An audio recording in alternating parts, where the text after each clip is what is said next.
तो चलिए आज मिलकर बनाते हैं अपना पहला एकदम परफेक्ट केक। और सबसे अच्छी बात पता है क्या है? ये एगलेस है और इसे बनाना इतना आसान है कि अगर बेकिंग में ये पहला कदम भी है तो भी ये शानदार बनेगा। अक्सर ऐसा होता है ना कि केक बनाने का तो बहुत मन करता है, पर लगता है अरे ये तो बड़ा ही मुश्किल काम होगा। तो चिंता की कोई बात नहीं। आज जो रेसिपी हम सीख रहे हैं वो बेकिंग की दुनिया में कदम रखने का सबसे आसान और मज़ेदार तरीका है। इस रेसिपी की जो सबसे खास बात है वो है इसकी सादगी। हमें ना तो अंडे चाहिए ना ही कंडेंस्ड मिल्क। हम इस्तेमाल करेंगे सिर्फ दही का, जो फ्रिज में आराम से मिल ही जाता है। ठीक है, तो फिर सब तैयार है। चलिए शुरू करते हैं।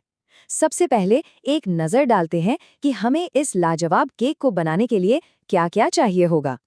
ये रही हमारी सारी सामग्री की लिस्ट। और हाँ, अगर मापने वाले कप यानी मेजरिंग कप्स नहीं हैं तो कोई टेंशन की बात नहीं है। घर का कोई भी एक चाय का कप ले सकते हैं। बस इस बात का ध्यान रखना है कि सारी चीज़ें उसी एक कप से नापी जाएं। और देखिए, सामान के लिए भी कोई फैंसी चीज़ों की ज़रूरत नहीं है। बस कुछ साधारण सी चीज़ें, जैसे एक बड़ा सा कटोरा और एक विस्क, और बस हम केक बनाने के लिए पूरी तरह से तैयार हैं।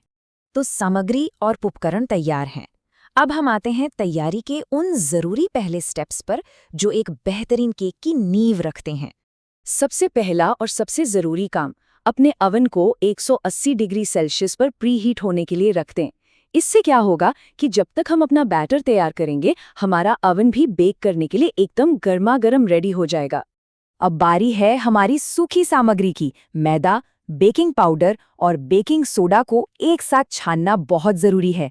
यही छोटा सा स्टेप हमारे केक को एकदम रुई जैसा सॉफ्ट और हल्का बनाएगा। और अब हम आते हैं रेसिपी के सबसे मज़ेदार हिस्से पर, बैटर बनाना। यहीं से तो असली जादू शुरू होता है। तो सबसे पहले हम गीले मिश्रण से शुरू करते हैं। दही को अच्छी तरह से फेंटना है, तब तक जब तक वो हल्का झागदार ना हो जाए। इससे हमारे केक में एक एक्स्ट्रा सॉफ्टनेस आती है। अब इसमें पिसी हुई चीनी डालनी है, पर ध्यान रहे थोड़ी थोड़ी करके। ऐसा करने से ये पक्का हो जाएगा कि चीनी अच्छे से घुल जाए और हमें एकदम स्मूथ मिक्सचर मिले। ये स्लाइड बहुत ही ज़रूरी है। जब सूखी सामग्री को गीले मिक्सचर में मिला रहे हों तो उसे विस्क नहीं करना है, बल्कि हल्के हाथ से फोल्ड करना है। और याद रहे, बहुत ज़्यादा मिक्स बिल्कुल नहीं करना है।